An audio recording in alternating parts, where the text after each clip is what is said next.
जैसे ही हमारी पिछली अध्ययन यात्रा में एक राजा की पुस्तक समाप्त हुई, हमने यहोशापात से मुलाकात की, जो अहाब, और एक राजा 22 में अहाब के बेटे अतल्याह का संक्षिप्त उल्लेख है।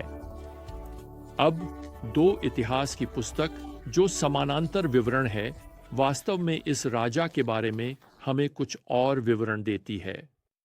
वास्तव में इस पुस्तक के 4 पूरे अध्याय 17 से 20 तक यहोशापात को समर्पित हैं। तो चलिए अब इस समानांतर विवरण पर चलते हैं और इसे करीब से देखते हैं। जैसा कि मैंने पहले कहा है, हम राजा और इतिहास की घटनाओं को कालानुक्रमिक रूप से कवर कर रहे हैं। वे बहुत सारा समान सामग्री दोहराते हैं। इसलिए जब हम राजा की 2 पुस्तकों को समाप्त करेंगे तो हम इतिहास की 2 पुस्तकों को भी कवर कर चुके होंगे।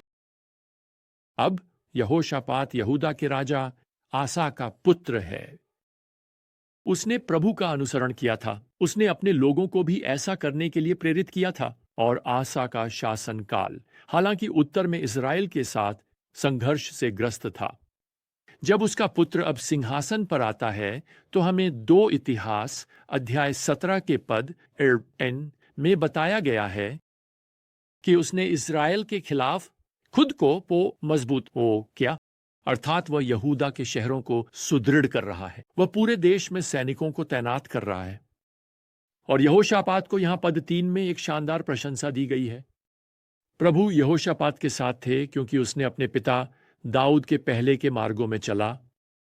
उसने बाल की खोज नहीं की, बल्कि अपने पिता के परमेश्वर की खोज की और उसके आदेशों में चला और इज़राइल की प्रथाओं के अनुसार नहीं। हमें यहां पद 6 में बताया गया है कि उसने ऊंचे स्थानों और अशेरीम को यहूदा से हटा दिया। वे लकड़ी के खंभे थे जो बाल की मालकिन का प्रतिनिधित्व करते थे, जो आमतौर पर बाल की वेदी के ठीक बगल में स्थापित किए जाते थे। हमें बताया गया है कि यहोशापात ने अपने कुछ अधिकारियों को भी भेजा, लेवियों और याजकों के साथ, पूरे देश में लोगों को परमेश्वर की विधि सिखाने के लिए। मुझे आपको बताना होगा, परमेश्वर के लोग इससे बेहतर राजा की कामना नहीं कर सकते थे। उसके शासन के तहत यहूदा शांति और समृद्धि का आनंद उठाएगा। और जैसा कि हम पद 10 और 11 में देखते हैं, उसके पास एक मजबूत सेना भी होगी। जब सब कुछ बहुत अच्छा चल रहा लगता है, ठीक यहां अध्याय 18 और पद 1 के बीच में हम पढ़ते हैं कि उसने अहाब के साथ विवाह संबंध बनाया। दूसरे शब्दों में, वह अपने बेटे की शादी अहाब की बेटी अतल्याह से कराने की व्यवस्था करता है। आखिरकार वह ऐसा क्यों करेगा? इससे उसके बेटे की सास इजेबेल बन जाती है और यह भी अच्छा नहीं हो सकता। खैर, इसमें कोई शक नहीं कि राजा यहोशापात ने इस गठबंधन में कुछ रणनीतिक राजनीतिक लाभ देखे होंगे। वह मुख्य रूप से इन राजनीतिक इच्छाओं से प्रेरित था। यह निर्णय लगभग यहोशापात की जान ले लेता, जैसा कि हमने पहले देखा जब वह सीरियाइयों के खिलाफ राजा अहाब का समर्थन करने के लिए युद्ध में गया था। अध्याय 18 उस घटना का वर्णन करता है और हमने इसे पहले 1 राजा 22 में कवर किया था। अब अध्याय 19 यहाँ 2 इतिहास में एक नबी, जिसका नाम यहू है, से शुरू होता है। वह प्रकट होता है और वह राजा यहोशापात को सीरियाइयों के खिलाफ अहाब के साथ युद्ध से लौटने के बाद फटकारता है। याद रखें, ये वही युद्ध है जिसमें राजा अहाब मारा गया था। खैर, अब यहां पद 2 में नबी यहू कहता है, क्या आपको दुष्टों की मदद करनी चाहिए और उन लोगों से प्रेम करना चाहिए जो प्रभु से घृणा करते हैं। इस कारण से प्रभु की ओर से आपके खिलाफ क्रोध निकला है। फिर भी आप में कुछ अच्छा पाया गया है, क्योंकि आपने देश से अशेरों को नष्ट कर दिया है और आपने भगवान को खोजने के लिए अपना दिल लगाया है। सच कहें तो यह यहोशापात के शासनकाल का सारांश है। उसने प्रभु की खोज की, उसका धार्मिक आचरण था, लेकिन उसने कुछ अविवेकपूर्ण निर्णय भी लिए जो राजनीतिक प्रोत्साहन से प्रेरित थे। खैर, इस फटकार ने उसमें दिल का परिवर्तन ला दिया होगा, क्योंकि वह सुधारों का दूसरा दौर शुरू करता है।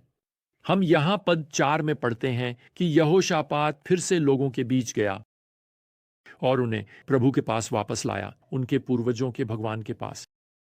उसने पूरे देश में न्यायाधीशों की नियुक्ति भी की और उन्हें यहाँ पद 6 में बताया, जो आप करते हैं उस पर विचार करें, क्योंकि आप मनुष्य के लिए नहीं बल्कि प्रभु के लिए न्याय करते हैं। ये उसे आपके साथ हुआ जब आप न्याय करते हैं। इसी तरह वह यरूशलेम में न्यायाधीशों की नियुक्ति करता है, शायद किसी उच्च न्यायालय, एक सर्वोच्च न्यायालय के रूप में। उनके लिए उसका निर्देश यहाँ पद 9 में यह है, इस प्रकार आप प्रभु के भय में, निष्ठा में और पूरे दिल से ऐसा करेंगे। जब मुझसे मेरे गृह राज्य में सर्वोच्च न्यायालय के मुख्य न्यायाधीश के पदस्थापन पर बोलने के लिए कहा गया, तो उन्होंने मुझसे बोलने के लिए कहा।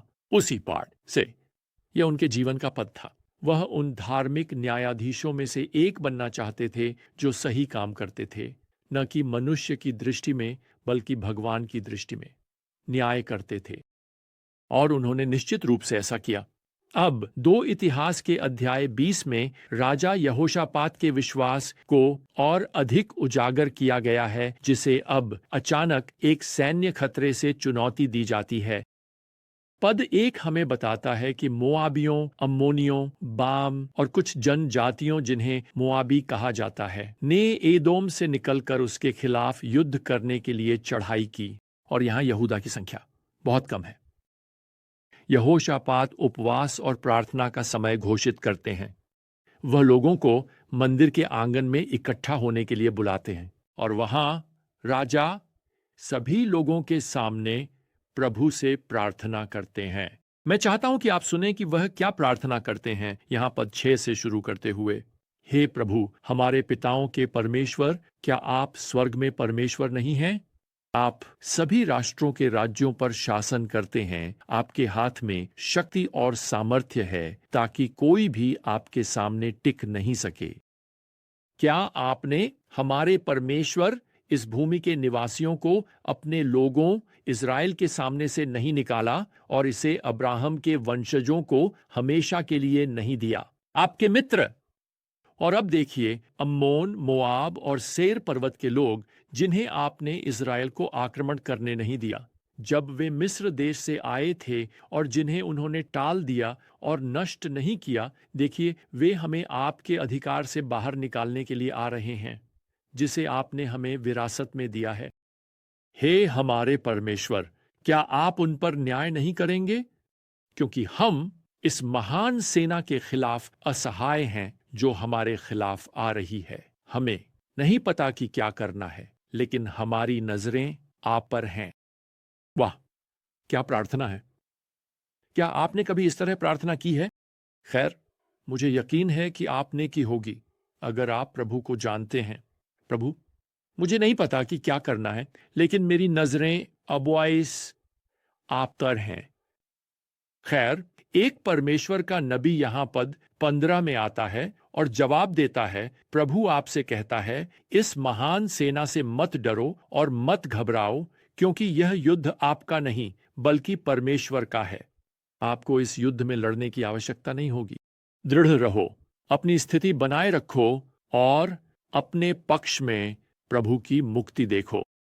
खैर, यहोशापात विश्वास में कार्य करता है और अगले दिन अपनी सेना के साथ बाहर जाता है। वास्तव में पद 21 हमें बताता है कि वह लेवियों को उनके आगे भेजता है प्रभु की स्तुति गाते हुए। तो ये सैन्य रणनीति कैसी है? आप जानते हैं, पहले गायक मंडली को भेजें और फिर देखें कि परमेश्वर क्या करता है। खैर, जैसे परमेश्वर ने वादा किया था, वह इस विशाल सेना को भ्रमित करता है। वह मूल रूप से लड़ाई करता है और वे एक दूसरे को नष्ट कर देते हैं। राजा यहोशापात को सही रूप से शास्त्र द्वारा एक धर्मी व्यक्ति के रूप में सराहा जाता है। वह एक महान विश्वास वाला व्यक्ति था। उसकी इच्छा थी कि वह प्रभु का अनुसरण करे और दूसरों को भी ऐसा करने के लिए प्रेरित करे। साथ ही उसने राजनीतिक दबाव को उसे कुछ अविवेकपूर्ण, कुछ समझौता करने वाले निर्णय लेने के लिए प्रेरित करने दिया। तो वह आज हमारे लिए एक चेतावनी बन जाता है कि सतर्क रहें, यह पहचानते हुए कि शैतान के प्रलोभन, खैर, वे सभी प्रकार के आकार में आते हैं। लेकिन यहोशापात हमें प्रोत्साहित करने के लिए भी काम करता है भले ही हम प्रभु के प्रति असफल हों। यहाँ तक कि जब हम अविवेकपूर्ण निर्णय लेते हैं और हम लेंगे, भगवान अपनी कृपा में हमें माफ करते रहते हैं और हमें मार्गदर्शन करते हैं और हमें उनके साथ चलने और उनकी सेवा करने की अनुमति देते हैं। खैर, हमें आज के लिए यहीं रुकना होगा। अगली बार तक प्रियजनों, प्रभु यीशु मसीह की कृपा और भगवान का प्रेम और पवित्र आत्मा की संगति आप सभी के साथ हो। आमीन।